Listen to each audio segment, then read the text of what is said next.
नमस्कार, मैं अंशिका खान और आप देख रहे हैं ट्रिपल.com। आज हमारे बीच मौजूद हैं मैथिली शरण गुप्ता जी, जो कि क्राइम फ्री भारत के नेशनल प्रेसिडेंट है और फॉर्मर डीजीपी भी हैं एमपी के। तो आज हम उनसे जानेंगे क्राइम फ्री भारत के बारे में। सबसे पहले सर, ट्रिपल.com में आपका बहुत बहुत स्वागत है। Thank you very much. जी सर, मैं जानना चाहूंगी कि क्राइम फ्री भारत मिशन जो है वो क्या काम करता है। देखिए, इस सोच को हमें 2017 तक ले जाना पड़ेगा। जब मैं डीजी पुलिस रिफॉर्म था जी। तो गवर्नमेंट ऑफ इंडिया को हमने एक प्रपोजल भेजा कि क्राइम फ्री भारत के एक कंट्यूर हो सकते हैं और इसमें ये 5 सर्टेनिटीज हो सकती हैं और 5 रेवेन्यू स्ट्रीम हो सकते हैं।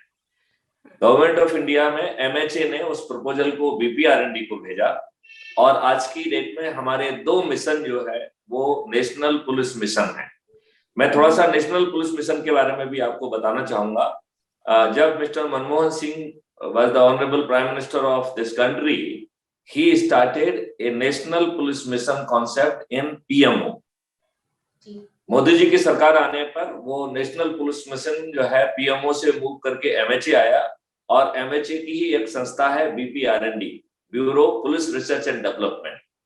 तो इसमें बहुत सारे माइक्रो मिशंस हैं। उसमें एक माइक्रो मिशन 6 है जिसका काम है फ्यूचरिस्टिक चैलेंजेस को हैंडल करना। तो फ्यूचरिस्टिक चैलेंजेस में हमारे 2 मिशन हैं, दोनों नेशनल मिशन पुलिस मिशन है। एंड इस मिशन का नाम है crime free Bharat through automated investigation support system. मतलब ऑटोमेटेड इन्वेस्टिगेशन सपोर्ट सिस्टम के माध्यम से हम अपने भारत को अपराध मुक्त कैसे बनाएं, राइट। इसके बाद मैं सितंबर 2020 में DGP police reform Madhya Pradesh के पद से रिटायर होने के बाद एक हमने एनजीओ खोला है जिसका नाम है श्रेष्ठ आत्मनिर्भर अपराध मुक्तिकरण संस्था। और इस संस्था का पहला मिशन स्टेटमेंट है क्राइम फ्री भारत। जी सर। इसके बाद इसके अंदर ढेर सारे मिशन हैं, एग्रो है, आयुष मिशन है, ढेर सारे ई कॉमर्स मिशन है। बट मूल जो मिशन है, number 1 mission is a crime free Bharat. और जो गवर्नमेंट ऑफ इंडिया बीपीआरएनडी का नेशनल पुलिस मिशन है crime free Bharat, I am the project leader of that mission. That's so nice, sir. 5 revenue stream क्या है आपके प्रोजेक्ट में? हाँ, देखिए, हमारी जो पुलिसिंग की जिम्मेवारी है संविधान के हिसाब से ये राज्य सरकार की है। तो राज्य सरकार और केंद्र सरकार जो है, यदि आपको मालूम होगा तो संविधान में उनकी जो रिस्पॉन्सिबिलिटी और अधिकार है वो शेड्यूल 7 में उनको दर्शाया गया है। और संविधान के शेड्यूल 7 में 3 जो है लिस्ट है। लिस्ट 1 जिसको हम सेंट्रल लिस्ट कहते हैं या गवर्नमेंट ऑफ इंडिया की लिस्ट, लिस्ट 2 जिसको हम स्टेट लिस्ट कहते हैं, और लिस्ट 3 जिसको हम कॉन्करेंट लिस्ट कहते हैं। तो पुलिसिंग जो है एंट्री 2 है लिस्ट 2 में। इसका मतलब है policing is a state subject. लेकिन ये भी थोड़ा सा भ्रामक है क्योंकि लिस्ट 1 में यदि हम एंट्री 65C पे जाएं तो वो कहता है कि ये गवर्नमेंट ऑफ इंडिया की प्राइमरी जिम्मेवारी है कि साइंस एंड टेक्नोलॉजी डेवलप करें for ensuring prevention and detection of crime. तो पुलिसिंग जो है वो स्टेट गवर्नमेंट की जिम्मेवारी है, लेकिन उसके लिए साइंस एंड टेक्नोलॉजी डेवलप करके प्रिवेंशन और डिटेक्शन दोनों के लिए यह जिम्मेवारी केंद्र सरकार की है अंडर लिस्ट 1 65C। तो हमने जो है केंद्र सरकार को एक ड्राफ्ट लॉ बना के भेजा उनकी 65C लिस्ट 1 की जिम्मेवारी के तहत, जिसका हमने नाम दिया national authority for scientific and technical assistance in investigation and detection of crime. जी सर, क्राइम फ्री भारत में सर पब्लिक को कैसे जोड़ा जाएगा? पहले आपका उस जवाब का पूरा नहीं हुआ कि क्राइम फ्री भारत है क्या। तो मुझे लगता है कि पहले हम क्राइम फ्री भारत के बारे में बात करें, फिर मुझे लगता है कि हमें उन 5 जो है रेवेन्यू स्ट्रीम के बारे में बात करना चाहिए जो कि अपराध की व्यवस्था के लिए, अपराध मुक्त भारत के लिए वो रेवेन्यू बहुत जरूरी है। और ये रेवेन्यू इतनी भारी है कि संभवतः गवर्नमेंट की टैक्सेशन पे डिपेंडेंसी कुछ कम हो जाएगी, इतनी भारी है, राइट। तो पहले जो है अपन समझने की कोशिश करते हैं कि 5 सर्टेनिटीज क्या है। तो हमारी जो राज्य सरकारों जो कि एक संविधान की व्यवस्था के तहत स्थापित हुई हैं, वो राज्य सरकारों ने जो कानून बना है उससे पब्लिक को अवेयर ही नहीं किया है, राइट। तो पहले मैं कुछ क्वेश्चन आपसे पूछ लेता हूँ। क्या आपको मालूम है कि आप एक पुलिस ऑफिसर हैं? नहीं सर। नहीं मालूम है। तो मैं आज आपको बताना चाहता हूं कि you are a police officer in civil dress. Police officer के 2-3 मुख्य जो है काम होते हैं। पहला काम होता है कि अपराध का जो संज्ञान है उसमें काम करे। दूसरा उसका काम होता है कोई अपराधी है तो उसे गिरफ्तार करे। तीसरा है कि किसी की मदद करना है तो पुलिसिंग में तो वो काम करे। ये तीनों ही काम जो है आम जनता के हैं। सेक्शन 39 सीआरपीसी कहता है कि यदि आपको किसी संज्ञेय अपराध की जानकारी मिलती है तो इसे रिपोर्ट करना आपकी वैधानिक जिम्मेवारी है, राइट सर। और वो तो ये भी कहता है कि कुछ सेक्शन में यदि आपने रिपोर्ट नहीं किया तो हम आपको प्रोसिक्यूट करेंगे, मतलब आपको जो है ना सजा हो सकती है। और उस सजा में बाकी जब कोई अपराध होता है तो उसको सिद्ध करना पड़ता है कि किसको सिद्ध करना पड़ता है? पुलिस को और प्रोसिक्यूशन को, कि आपने वो अपराध किया है, that too beyond reasonable doubt.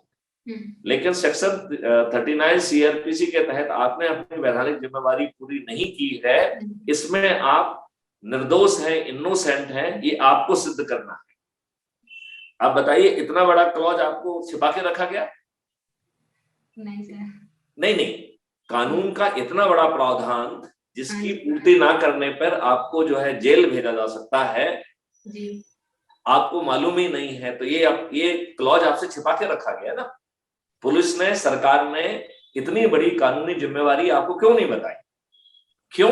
क्योंकि वो अपराध पंजीयन नहीं करना चाहते हैं, इसलिए छिपाई है, राइट। आज तक किसी भी व्यक्ति को प्रोसिक्यूट नहीं किया गया क्योंकि उसने की संज्ञेय अपराध की सूचना पुलिस को नहीं दी है। क्यों? क्योंकि पुलिस तो किसी भी साधन से जब विक्टिम भी घूमता है तो उसकी बात भी सुनने के लिए तैयार नहीं है। उसकी एफआईआर दर्ज ना करना ही वो अपना धर्म समझती है। तो जो व्यवस्था एफआईआर दर्ज करने की जिम्मेवारी होते हुए भी एफआईआर ना दर्ज करने में ज्यादा एनर्जी खर्च करती है, वह व्यक्ति और वह व्यवस्था आपको ये बताए कि आपको रिपोर्ट करना वैधानिक जिम्मेवारी है, और वैधानिक जिम्मेवारी का निर्वहन ना करने पे आज तक किसी एक नागरिक को भी प्रोसिक्यूट नहीं किया गया। जब उसमें सजा का प्रावधान है, जब उसमें इनोसेंट प्रूव करने की जिम्मेवारी नागरिक की है, उसको जो है ना दोषी सिद्ध करने की जिम्मेवारी पुलिस की नहीं है। इतना अच्छा प्रावधान होने पर भी इसे जनता से क्यों छिपा के रखा गया है? उसका आंसर है कि जनता को यदि ये मालूम पड़ जाएगा तो वो हक से पहुंचेगी कि हमारी रिपोर्ट लिखो, हमें अपराध के बारे में मालूम पड़ा। जब कोई दूसरा व्यक्ति किसी के लिए जाएगा तो उसको भगाना बहुत मुश्किल होगा। अभी विक्टिम जाता है और हवलदार थाने में से उसको भगा देता है, राइट। इसकी बारीकियां समझिए। दूसरा जो है, आपको पावर ऑफ अरेस्ट है। तो यदि आप सेक्शन 43 सीआरपीसी को पढ़िए, मैं चाहूंगा कि इस सेशन के बाद आप उसे जरूर पढ़े। तो उसमें जो है ना आपको पावर ऑफ अरेस्ट दिया गया है, और ये पावर ऑफ अरेस्ट पुलिस की उपस्थिति में भी है। मतलब वहां पुलिस खड़ी है और आपके सामने कोई संज्ञेय अपराध हो रहा है तो आप उसे अरेस्ट कर सकते हैं, ये अधिकार आपको है, और वो पुलिस वहां खड़ी है उसके बावजूद भी, राइट। उसको अरेस्ट करने के बाद आपकी जिम्मेवारी है कि पुलिस को उसे हैंडओवर करे और पुलिस उसकी री अरेस्ट मेमो बनाए। और यदि मौके पे पुलिस नहीं है तो उसे आप नियरेस्ट थाने ले जाइए और थाने में उसको जो है ना पेश करिए, और थाने में उसे री अरेस्ट किया जाना चाहिए। आज तक मैंने पुलिस का एक भी री अरेस्ट मेमो नहीं देखा है इतनी बड़ी सेवा में। तो पुलिस जो काम करती है वो तो ठीक ढंग से कर नहीं रही। देखिए, अब तीसरी बड़ी डायमेंशन में आपको बताना चाहूंगा कि जब भी आप कोई रिपोर्ट पुलिस को करते हैं तो वो 2 तरीके की रिपोर्ट होती है। एक होती है संज्ञेय अपराध की रिपोर्ट और दूसरी होती है असंज्ञेय अपराध की रिपोर्ट, राइट। तो संज्ञेय अपराध की रिपोर्ट 154 में होती है सीआरपीसी में, और असंज्ञेय अपराध की रिपोर्ट जो है 155 सीआरपीसी में होती है। तो इसका मतलब ये है कि हम आपको कोई भी रिपोर्ट करें तो या तो आप हमारी एफआईआर दर्ज करिए, नहीं तो जो है आप जो है हमें मना करिए कि साहब हमने आपकी रिपोर्ट लिख ली है और ये असंज्ञेय है, तो आप कोर्ट में जाइए। लेकिन पुलिस को रिपोर्ट ना लिखने का हक नहीं, राइट? आप पुलिस विभाग में बड़ा कंप्लेंट डिपार्टमेंट बना है जो कि इलीगल है। जब शिकायत की जांच करने का कोई प्रावधान ही नहीं है, संज्ञेय है तो अपराध पंजीबद्ध करके विवेचना करिए, और असंज्ञेय है तो उसे रिपोर्ट लिख के दे दीजिए कि साहब ये असंज्ञेय है। तो ये जांच किस बात की है? तो जांच यदि इस बात की है कि पुलिस ने काम नहीं किया तो इसे विजिलेंस में करना चाहिए, उसकी डील करना चाहिए। तो मेरा ये मानना है कि पूरा कंप्लेंट विभाग पुलिस का इलीगल विभाग है, जबकि इसमें एडिशनल लीजी कंप्लेंट भी होता है। इसकी बजाय यदि पुलिस ने रिपोर्ट नहीं लिखी है तो इसे पुलिस के विजिलेंस विभाग को देखना चाहिए, संबंधित की डी करना चाहिए, उसे ट्रैप करना चाहिए और उसे जेल भेजना चाहिए। यदि हम ऐसी कार्रवाई करने लगेंगे तो जनता की रिपोर्ट लिखने लगी जाएगी। तो अब इन हालातों से मजबूर होकर क्राइम फ्री भारत ने सोचा कि हम आम जनता को ये हक देते हैं। तो पहली सर्टेनिटी है certainty of registration of crime, that too even without going to thana. तो मतलब आपका अपराध यदि संज्ञेय है तो वो लिखा जाएगा और सीएफ भी उसमें वो मदद करेगी, और वो भी बिना थाने जाए, और वो इसमें अपने 39 सीआरपीसी के वैधानिक जिम्मेवारी का निर्वहन करेगी। वो कहेगी कि हमें जो है फला व्यक्ति ने ये संज्ञेय अपराध बताया है और 39 के तहत मेरी जिम्मेवारी है कि मैं आपको बताऊं कि ये संज्ञेय अपराध घटित हुआ है, तो मैं पूरे डिटेल भेज रहा हूं आपको, आप जो है 154(1) में अपराध का संज्ञान लें, राइट? जब भी हम किसी को कोई सर्टेनिटी के साथ देते हैं तो हमारी मानसिकता और वैल्यू सिस्टम बहुत खराब हो गया है, हम उसका दुरुपयोग करना चाहते हैं। लिहाजा इस सर्टेनिटी में एक दूसरी सर्टेनिटी भी जो है ना क्राइम फ्री भारत ने दी है। उसने कहा कि यदि आप फर्जी, फैब्रिकेटेड और एग्जैजरेटेड यदि शिकायत लिखेंगे तो हमारा बैकएंड इंजन उसकी जांच करके आपको जेल भेजेगा। तो फरियादी जो है ना फरिश्ता नहीं है, यदि वो सही है तो उसकी मदद होगी, और यदि गलत होगा तो उसको जेल जाने में भी मदद की जाएगी। ये है नंबर 1 सर्टेनिटी। फिर दूसरी सर्टेनिटी है सर्टेनिटी ऑफ डिटेक्शन। हमें ये मालूम है कि पुलिस वाला आज आपकी एफआईआर इसलिए दर्ज नहीं कर रहा है because he is not properly trained, he is not properly equipped to register your offence, और वो आंकड़ों को कंट्रोल करना चाहता है, इसलिए जो है वो आपका केस रजिस्टर नहीं करता है। तो अच्छा, दूसरी बात है कानून इस ढंग से बनाया गया है कि पुलिस वाले के द्वारा की गई कार्रवाई कानूनी रूप से बहुत लोअर दर्जे की मानी जाती है। तो पुलिस जो भी बयान लिखती है, पुलिस जो भी कार्रवाई करती है, वो कोर्ट में केवल कॉन्ट्राडिक्शन के लिए यूज हो सकती है, करोबरेशन के लिए यूज नहीं हो सकती है। तो क्राइम फ्री भारत अपनी टीम को भेज के पैरेलल में लोगों के बयान लेगी, लोगों की सब चीज करेगी, और उसको जो है जिसका बयान है उसका डिजिटल सिग्नेचर, और जो व्यक्ति बयान ले रहा है उसके डिजिटल सिग्नेचर ऑडियो रिकॉर्ड के साथ जो है वो पुलिस को और कोर्ट को भेजेगी। जो चीज पुलिस की कॉन्ट्राडिक्शन के पुलिस जो है ना एडमिसिबल नहीं हो रही है, ये हमारे द्वारा भेजी गई चीज ये सेक्शन 8 और 9 में एडमिसिबल होगी, राइट? तो हम जो है पुलिस का हाथ स्ट्रॉन्ग कर रहे हैं, नंबर 1। नंबर 2, हम जो है जितने भी सीसीटीवी सरकार के लगे हुए हैं और ढेर सारे सीसीटीवी और आईओटी डिवाइसेस सीएफबी के स्पॉन्सरशिप में पब्लिक के पास जाने वाले हैं, और वो इतनी रेवेन्यू क्रिएट करेंगे कि वो 3 महीने से 6 महीने में फ्री हो जाएंगे। तो 3 से 6 महीने बाद वो सब ईएमआई पैदा करेंगे जिसका भी वो ऑनर है, राइट? और वो जो है लाखों में होगी। इसका मतलब है कि यदि आपको मौका मिलेगा तो आप कहेंगे कि साहब 10 मुझे मिल जाए, 100 मुझे मिल जाए, जितने ज्यादा से ज्यादा पॉइंट मुझे मिल जाए तो अच्छा होगा, राइट? तो शासन का इसमें पैसा भी खर्च नहीं होगा, मेंटेनेंस भी नहीं होगा, और कंट्रोल जो है वो पब्लिक का भी नहीं होगा, क्योंकि उसकी चीजें हैं वो क्लाउड स्पेस में चली जाएंगी और क्लाउड स्पेस से रिक्विजिशन की जाएंगी थ्रू द नेशनल अथॉरिटी। तो वो सब साक्ष्य जो है वो जो है कैप्चर हो सकेंगे, जो आज पुलिस की रडार में नहीं है, सोच में नहीं है। तो चाहे जो इंफॉर्मेशन टेलीकॉम सर्विस प्रोवाइडर के पास हो, चाहे इंफॉर्मेशन सीसीटीवी आईओटी डिवाइसेस के पास हो, चाहे इंफॉर्मेशन बैंक के पास हो, चाहे इंफॉर्मेशन रिजर्वेशन सेंटर पे हो, सीएफबी का पावरफुल सिस्टम इन सब जगहों से, जहां से सीधे निकाल सकता है वहां से सीधे निकाल लेगा, और जहां नहीं निकाल पाएगा वहां 91 सीआरपीसी का एक इन्वेस्टिगेशन लीड भी देगा और पूरा ड्राफ्ट देगा।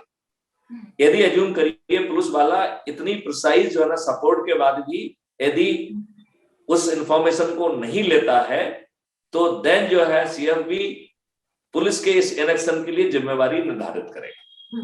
तो सेकंड रिस्पॉन्सिबिलिटी ये है कि ढेर सारे साक्ष्य जिनको डेट टाइम और लोकेशन के साथ स्टैम्प किया जाएगा, तो उन चीजों को डिस्प्यूट नहीं किया जा सकेगा, क्योंकि उसकी कैप्चरिंग जो है वो नॉन पुलिस सोर्स से हो रही है, लिहाजा उसकी एडमिसिबिलिटी का सर्टिफिकेट भी उसमें जारी किया जाएगा और उससे कोई छेड़खानी नहीं हुई है इस इंटीग्रिटी सर्टिफिकेट भी जारी किया जाएगा। यदि वो चीज जो है कहीं मूव कर रही है तो चेन ऑफ कस्टडी सर्टिफिकेट भी रहेगा, तो इंटीग्रिटी सर्टिफिकेट की पूरी चेन बना के चेन ऑफ कस्टडी जारी किया जाएगा कि इसमें जो डॉक्यूमेंट है या जो भी चीज है वो एज इट इज है, इट इज नॉट मैनिपुलेटेड। तो जो मैनिपुलेशन की टेक्नोलॉजी है, डीप फेक और ढेर सारा फोटोशॉप और व्हाट नॉट, उन सब चीजों को भी जो है कोई साक्ष्यों को प्रभावित करने के लिए यूज नहीं कर पाएगा। इसका मतलब है कि बहुत ही अकाट्य साक्ष्य जो है कैप्चर किए जाएंगे, जो कोर्ट में एडमिसिबल होंगे, डिफेंस लॉयर जो है ना उसमें बदमाशी नहीं कर पाएगा। फिर इसकी तीसरी सर्टेनिटी है सर्टेनिटी ऑफ कन्विक्शन और जस्टिस। इसमें जो है CFB is in the process of creating whole court जो है distributed video based court trial system, जिसको आप वर्चुअल कोर्ट भी कह सकते हैं, और इसमें वो जुडिशरी की मदद करना चाहती है। तो वो जो है जो जज को मदद करेगी कि समन्स वारंट जारी वो क्लिक ऑफ बटन से करे, तो आज उसकी जो डिपेंडेंस है कोर्ट मोहर के ऊपर जो कि पुलिस का होता है, और समन्स वारंट जारी करने में ढेर सारे गेम खेले जाते हैं, वो गेम नहीं खेले जाएंगे, राइट। दूसरी बात इसमें जो है आज विटनेस की जो कन्वीनियंस कहीं भी मायने नहीं रख रही है, उस विटनेस की कन्वीनियंस को भी हम काफी हद तक हैंडल कर पाएंगे और उसको फैक्टर इन कर पाएंगे। तीसरी बात है सीएफबी का चूंकि नेटवर्क पूरा जो है ना सभी पॉपुलेशन आगे चल के धीरे धीरे जो है ना सीएफबी का हिस्सा होगा, तो हम उस वारंट को पुलिस के माध्यम से जो है ना एग्जीक्यूट नहीं करेंगे, क्योंकि पुलिस जो है ना ऑलरेडी ओवरबर्डन है। तो सीएफबी का वॉलंटियर उसको एग्जीक्यूट करेगा और उसके लिए रेवेन्यू स्ट्रीम भी दी जाएगी। आज जो है बहुत सारे गवाह इसलिए गवाही नहीं देते हैं क्योंकि उन्हें कोर्ट में चक्कर लगाना पड़ता है, वो जो है जो वकील है डिफेंस लॉयर वो एडजॉर्नमेंट ले लेता है, तो उसका आना जाना बेकार हो जाता है। कोर्ट के जो समन्स वारंट की भाषा है वो भी बड़ी अंग्रेजों के जमाने की भाषा है और बड़ी तौहीन करने वाली है, बहुत अच्छी भाषा नहीं है। कायदे से स्वतंत्र भारत में witness is one of the very important person जो कि क्रिमिनल जस्टिस सिस्टम में हेल्प कर रहा है, उसे अंग्रेजों की भाषा का यूज नहीं होना चाहिए। हमें उस हर अपने विटनेस के प्रति कृतज्ञ होना चाहिए जो हमें अपने न्याय करने में मदद कर रहा है। तो सीएफबी जो है वो रिस्पेक्ट जो है वो विटनेस को दिलाएगी, फिर ना जज को कोर्ट में जाना पड़ेगा, ना जो है उसके पीए को जाना पड़ेगा, ना डिफेंस लॉयर को, ना प्रोसिक्यूटर कॉन्सल को, और ना डॉक्यूमेंट्स। ये सभी चीजें साइमल्टेनियसली अपने अपनी जगह से कंट्रीब्यूट हो पाएंगी। तो अभी जो डिफेंस लॉयर ऊपर नीचे भागता रहता है और इस कोर्ट से भागा उस कोर्ट से भागा, जूनियर को भेजा या सीनियर को भेजा, वो सब धंधे खत्म हो जाएंगे। हम जो है बहुत इत्मीनान के साथ जो है round the clock court trial कर पाएंगे। तो सीएफबी जुडिशरी की मदद करना चाहती है round the court trial system चला के, और इसके लिए एक कॉन्सेप्ट लाया है एडहॉक जजेज का। कानून में एडहॉक जजेज बनाने का ऑलरेडी प्रावधान है, it requires just notification from the government. तो लोगों को जो कि ऑलरेडी पढ़े लिखे हैं उनको थोड़ा सा ट्रेनिंग देके हम उनको एडहॉक जज अपॉइंट कर देंगे, तो हम 15 दिन में न्याय कर पाएंगे। आज की डेट में 4 लाख से भी अधिक केसेस कोर्ट में पेंडिंग है और ये लगातार इनकी संख्या बढ़ रही है। तो ये बड़ी विडंबना का विषय है और लोग बागों का जो है इस विलंब के कारण, जब जो है देश का जो है पूर्व प्रधानमंत्री उसका मर्डर होता है तो उस केस का भी हम जो है निकाल 20-25 साल नहीं कर पाते हैं, तो ये बहुत ही विडंबनापूर्ण स्थिति है। क्राइम फ्री भारत जो है देश को इस विडंबना से बाहर निकालेगा और आउट ऑफ बॉक्स थिंकिंग के माध्यम से जुडिशरी की मदद करेगा और वर्तमान लॉ के तहत करेगा। कोर्ट ट्रायल डिस्ट्रीब्यूटेड हो जाएगा, बिना कोर्ट जाए हो जाएगा। Everybody will be having the convenience and CFB will also, क्योंकि सीएफबी हर चीज को कैप्चर कर रही है, तो CFB will appoint one of the interlocutor also.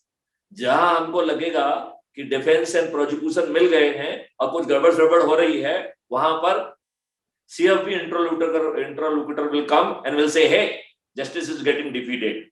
तो अब विजय जो है वो न्याय की होगी, कन्विक्शन की विजय नहीं होगी। तो कन्विक्शन और एक्विटल से मतलब नहीं है, न्याय से मतलब है। और जहां पे अन्याय होगा तो ऐसे लोग जिन्होंने गलत केसेस बनाए हैं हम उनको भी प्रोसिक्यूट करेंगे। तो ये हो गया है तीसरी सर्टेनिटी। अब चौथी सर्टेनिटी, जस्ट ए मिनट, चौथी सर्टेनिटी है प्रिवेंशन की। तो इतनी सारी चीजें कैप्चर होंगी कि हम जो है कम से कम बिगनिंग में 50-60% केसेस में ये आसानी से अनुमान लगा सकेंगे कि ये अपराधी इन लोगों के साथ इस वाहन से अपराध करने की नीयत से निकला है और हम बड़ी संख्या में लोगों को अपराध करने के पहले पकड़ सकेंगे। फिर सवाल उठता है कि जब आप इतने ही पावरफुल हैं तो अपराधी को अपराधी क्यों बना रखना देना चाहते हैं? तो इस तरीके से द पांचवी certainty is the certainty of rehabilitation of criminal.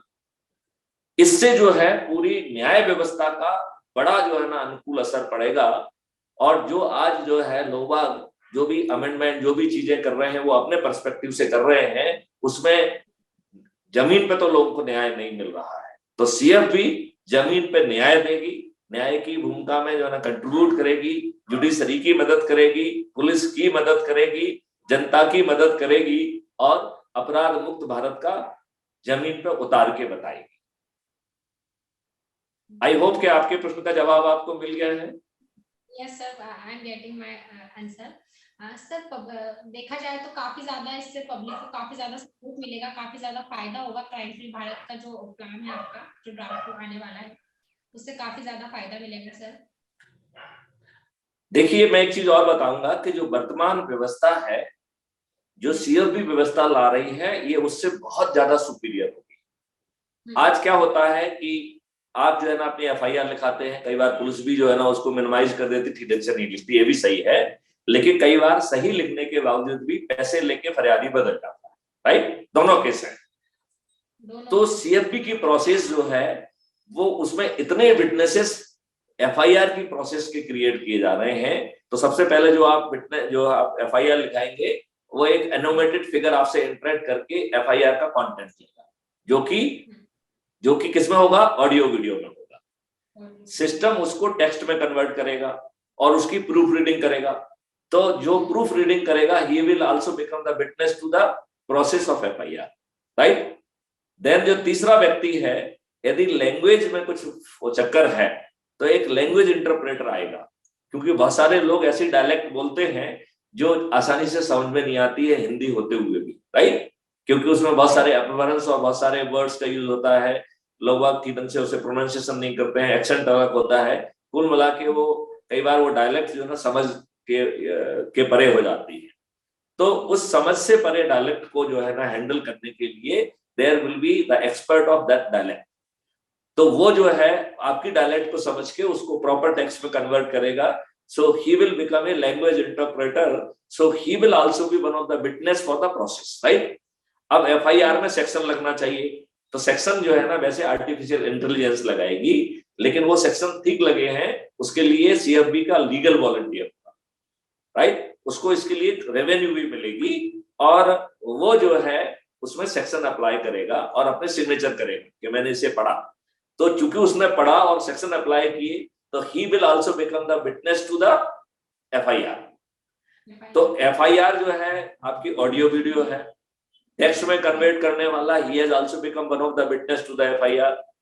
जिसने लैंग्वेज सपोर्ट दिया he has become the witness to the FIR, जिसने लीगल सपोर्ट दिया he has become also witness to the FIR, right. अब जो है ऐसे लोग जिनके पास स्मार्टफोन नहीं है, वो चीजें नहीं है कि वो अपने लेवल पे एफआईआर कर सके, तो उनकी मदद करना सबसे बड़ा महत्वपूर्ण काम है। तो हमारा सीएफबी का वॉलंटियर अपना स्मार्टफोन लेके जाएगा और उसकी जो है ना एफआईआर लेने में मदद करेगा, राइट। तो पोर्टल से भी और उससे भी हम एफआईआर के साथ साथ उसकी इंजरीज और सीन ऑफ क्राइम का जो डाटा, क्योंकि हमारा जो सीएफबी वॉलंटियर होगा उसके पास 3D फोटोग्राफी की व्यवस्था होगी, तो वो दूर से खड़ा होकर भी इतनी डाटा को कलेक्ट कर पाएगा जो पुलिस की जो है ना आज कलेक्ट नहीं कर पा रही। वो जो है वहां टेम्परेचर क्या था, कहां से गोली आई है, कहां से क्या आया हुआ, इसको रिक्रिएट करने की क्षमता रखता है। ये टेक्नोलॉजी ऑलरेडी जर्मन ने डेवलप की है, हम जो है ना उनसे पार्टनरशिप करके इसको सीएफबी में अडॉप्ट करेंगे, ठीक है ना। तो हाँ, क्या क्या मैं क्या बोल रहा था, जर्मनी से उसको लेकर अडॉप्ट करेंगे। हाँ, so he will become additional witness to the injury mark of the victim and he will has become the witness to the जो है ना witness to the scene of crime, right। अब बताइए, देखिए हमने एफआईआर को कितना सुपीरियर बना दिया। अब यदि फरियादी जो है ना पैसे लेके झूठ बोलना चाहे तो झूठ बोलने के लिए जगह है उसके पास क्या? नहीं है। कोर्ट जो है फरियादी के हॉस्टाइल होने के बावजूद भी जो एफआईआर के कंटेंट आए हैं उसकी विश्वसनीयता को जो है ना कोर्ट में सिद्ध किया जा सकता है, क्योंकि जो कंप्लेनेंट है कि उसका जो कैपेसिटी है is only of 1 witness, right, number 1। Number 2, तो चूंकि सीएफबी पूरे भारत में ही फैला होगा तो हमारे वॉलंटियर्स जो है, जो विटनेसेस हैं, उनके स्टेटमेंट भी रिकॉर्ड कर देंगे, जो आज एडमिसिबल नहीं है कोर्ट ऑफ लॉ में, क्योंकि पुलिस यदि उसको रिकॉर्ड करती है तो it can not be sign and it cannot be used for the corroboration, it can only be used for the contradiction। जो सीएफबी जो है ना रिकॉर्ड करेगी वो जो है प्रूव किया जा सकेगा कोर्ट ऑफ लॉ में। फिर जो है ना डिजिटल नॉन डिजिटल बहुत सारे एविडेंस कैप्चर करने में सीएफबी मदद करेगी। फिर जो है जहां पर चाहे वो बैंक हो, चाहे वो टीएसपी टेलीकॉम सर्विस प्रोवाइडर हो, रिजर्वेशन सेंटर्स हो, फाइनेंशियल इंस्टीट्यूशंस हो, जहां कहीं से भी जो डाटा आज पुलिस वाले सोच भी नहीं पाते हैं वो सीएफबी उसे कलेक्ट करने में मदद करेगी और एक रिटन जो है ना इन्वेस्टिगेशन लीड देगी। यदि पुलिस वाला जानबूझ के उस इन्वेस्टिगेशन लीड को जो है ना इग्नोर करेगा तो हम उसकी अकाउंटेबिलिटी कोर्ट ऑफ लॉ में भी फिक्स करेंगे एंड एडमिनिस्ट्रेटिव प्रोसेस के थ्रू भी फिक्स करेंगे, लेजिस्लेटिव प्रोसेस के थ्रू भी फिक्स करेंगे और कॉन्स्टिट्यूशनल प्रोसेस के तहत भी फिक्स करेंगे। तो पुलिस वाले को शुरू में चाहे वो अपने आप को जबर माने, लेकिन जब उसको मालूम पड़ेगा कि वो जबर नहीं है तो he will fall in line, right? Right, sir. So जो सीएफबी है, क्राइम फ्री भारत है, वो हर किसी की मदद कर रहा है। पहले विक्टिम की मदद कर रहा है, फिर जो फर्जी काम करने वाले हैं, फर्जी एफआईआर लिखाने वाले हैं, उनको भी फिक्स कर रहा है, फिर वो पुलिस को डिटेक्शन में मदद कर रहा है, फिर जो है वो कोर्ट को मदद कर रहा है जिससे कंटिन्यूअस ट्रायल हो और 15 दिन में कन्विक्शन हो सके, और फिर वो फाइनली मदद कर रहा है प्रिवेंशन में। और प्रिवेंशन में वो अपने वॉलंटियर्स को इतना ट्रेन कर देगा कि इवन रिस्की सिचुएशंस को हैंडल करने के लिए भी वॉलंटियर्स अवेलेबल रहेंगे। तो पुलिस वाला जो है वुड बी हेल्प, और अभी उसका जो वर्डन है वो हम काफी कुछ कम कर पाएंगे और फिर हम रिहेबिलिटेट करके लोगों की संख्या कम कर पाएंगे। अब जो है ना पब्लिक को रेवेन्यू मिलने वाली है, तो वो समन्स वारंट को एग्जीक्यूट करेगी तो उसकी रेवेन्यू मिलेगी, वो जो क्रिमिनल प्रोसेस में जो मदद करेगी उसके लिए उसे रेवेन्यू मिलेगा, हम जो उसको डायरेक्शन देंगे उनका जो है ना पूरा करके जो वो ग्राउंड से साक्ष्य इकट्ठा करेगी उसके लिए उसे रेवेन्यू स्ट्रीम मिलेगा। और फिर क्राइम फ्री भारत जो है एविडेंस कैप्चरिंग को पब्लिक की तरफ ले जाना चाह रहे हैं, क्योंकि अभी जो है पुलिस जो है बहुत सारे एविडेंस कैप्चर नहीं करती है और कई बार जो है ना लेन देन लेकर के रफा दफा कर देती है। आपने कई बार देखा होगा ट्रैफिक में आप नंबर 2 पे पैसे लेके वो आपको छोड़ देते हैं, राइट। तो अभी जो है कई को तो वो देख नहीं पाते हैं इसलिए नहीं पकड़ पाते हैं, और कईयों को देख के सेटल कर देते हैं। फिर टेक्नोलॉजी जो है कि नेट से कोई भी लॉ वायलेशन नहीं निकले, और उस लॉ जो है ना एविडेंस कैप्चरिंग करने के लिए जो कंपाउंडेशन फीस होगी, जो फाइन होगी, यदि हम मोटर व्हीकल एक्ट की ही मोटी मोटी बात पकड़ लें तो 2000 से लेके 25,000 तक का जो है ना उसमें फाइन है। और यदि लॉ एनफोर्सर यदि उसको ब्रेक करता है, जैसे पुलिस वाला ब्रेक करेगा, तो उसका फाइन जो है ना 4000 से लेके 50,000 का है। ये नया कानून बन गया है, राइट। इसका मतलब है अब पुलिस वाले को और जो है ना कानून नहीं तोड़ना चाहिए। लेकिन अब पुलिस वाले को पकड़ेगा कौन? तो जब सिस्टम होगा तो सब उसमें पकड़ में आ जाएगी। अब एक मिनट सोचिए आप कि एक व्यक्ति सबसे छोटे ऑफेंस को पकड़ता है 2000 रुपए, राइट। तो 1000 रुपए सरकार को मिल जाएगा, 1000 रुपए उस पब्लिक को मिल जाएगा। अब थोड़ी देर के लिए मान लेते हैं कि पूरी जनता एक बटन दबाती है, तो 137 करोड़ लोग यदि बटन दबाएंगे और सबसे छोटे ऑफेंस के लिए दबाएंगे तो उसमें 1000 का मल्टीप्लिकेशन करना पड़ेगा। इसका मतलब है 1,37,000 करोड़ रुपए गवर्नमेंट के लिए पैदा होंगे और इतना ही पैसा जिसने कैप्चर किया है उसके लिए पैदा होगा। Exactly, sir. अब आप अंदाज करिए कि स्कूल का बच्चा है, जगह जगह पे जो है ना पॉइंट दे दिए जाएंगे जहां से वायलेशन आसानी से पकड़ा जा सकता है। एक छोटा बच्चा जो है ना अपने स्कूल जा रहा है, वो वायलेशन कैप्चरिंग पॉइंट पे खड़ा हुआ है, उसने 2 जो है ना वायलेशन कैप्चर किए, दिन भर अपना स्कूल अटेंड किया, लौट के आया, 2 और वायलेशन कैप्चर किए और अपने घर पहुंच गया, उसने 4000 रुपए कमा लिए। यदि उसका बिहेवियर कंसिस्टेंट रहता है तो उसने 1 महीने में 1,20,000 रुपए कमा लिए। आज एक मजदूर का बच्चा, तो उसने 1,20,000 एक साथ देखे भी नहीं, तो वो जो है इस पैसे से अपनी पढ़ाई को भी कर पाएगा और अपने यदि उसके माता पिता यदि बीमार हैं तो उनकी भी मदद कर पाएगा। ऐसा पावरफुल सिस्टम है। और जितना रेवेन्यू जनरेट होगा शायद हम टैक्सेशन को धीरे धीरे कम कर पाएंगे। फिर हम जो है कैप्चरिंग के लिए ऐसे ढेर सारे चीजें क्रिएट कर देंगे जिससे हम लेन डिसिप्लिन का वायलेशन कैप्चर कर पाएंगे। हम इंटर स्पेस जो है ना व्हीकल की जो डिस्टेंस है उसका वायलेशन कैप्चर कर पाएंगे। हम स्पीड के वायलेशन को कैप्चर कर पाएंगे। और हमारी एक फिलॉसफी है एक्सीडेंट फ्री भारत। हमारा ये मानना है, कभी हम सेपरेट इंटरव्यू में आपको बताएंगे कि एक्सीडेंट फ्री भारत हम कैसे इंश्योर करेंगे। तो इतनी सारी रेवेन्यू मिलेगी और एक 5वीं रेवेन्यू जो उसको मिलने वाली है कि हम हर व्यक्ति को उसके अपने मूल काम में भी मदद करेंगे। तो किसान है तो उसे किसानी के काम में मदद करेंगे, यदि जो है ना दुकानदार है तो उसे दुकानदारी के काम में मदद करेंगे, होटल वाला है तो होटल में मदद करेंगे, चाय ठेले वाला तो चाय में मदद करेंगे। मतलब 5th revenue will come from this end this revenue will be the herculean revenue, क्योंकि आज जो वो कमा रहा है इससे कम से कम 4 गुना ज्यादा कमाएगा।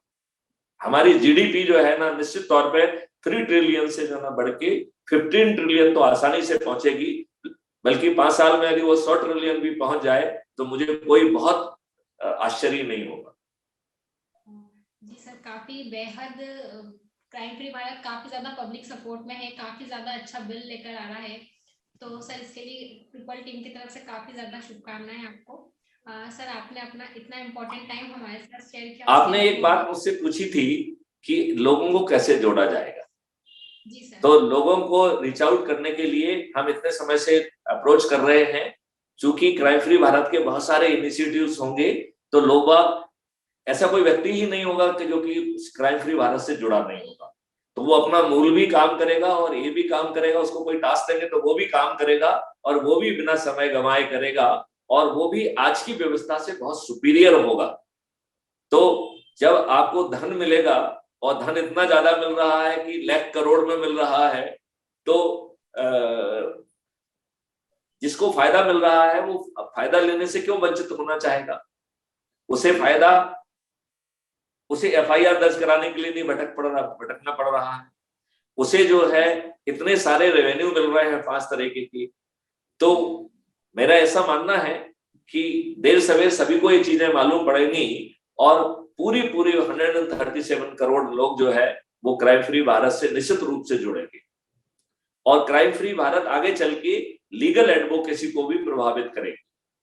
तो हम जो है कानून में क्या संशोधन होना चाहिए उनको एज ए प्राइवेट बिल आज के जो एमएलए और एमपीज हैं उनके माध्यम से पार्लियामेंट में भी ले जाएंगे और उनको विधानसभा में भी ले जाएंगे। हमें इस बात की चिंता नहीं है कि वो कानून बनेंगे कि नहीं बनेंगे, लेकिन हम उस पर डिबेट पैदा कर पाएंगे।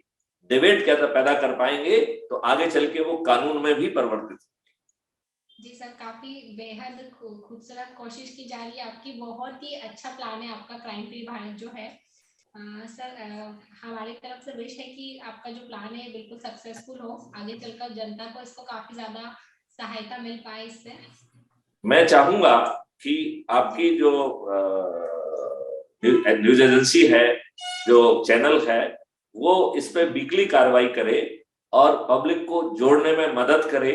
और हम जो है अपने देश को, देखिए अभी बहुत बड़ी प्रॉब्लम ये हो रही है कि हमारे देश में जो 2019 की पार्लियामेंट बनी है, उनके अपने एडमिशन के हिसाब से 42% parliamentarian they are having criminal record, और 29% के खिलाफ तो बहुत ही खतरनाक murder, attempt to murder, rape, kidnapping, इस तरीके के ऑफेंसेस हैं।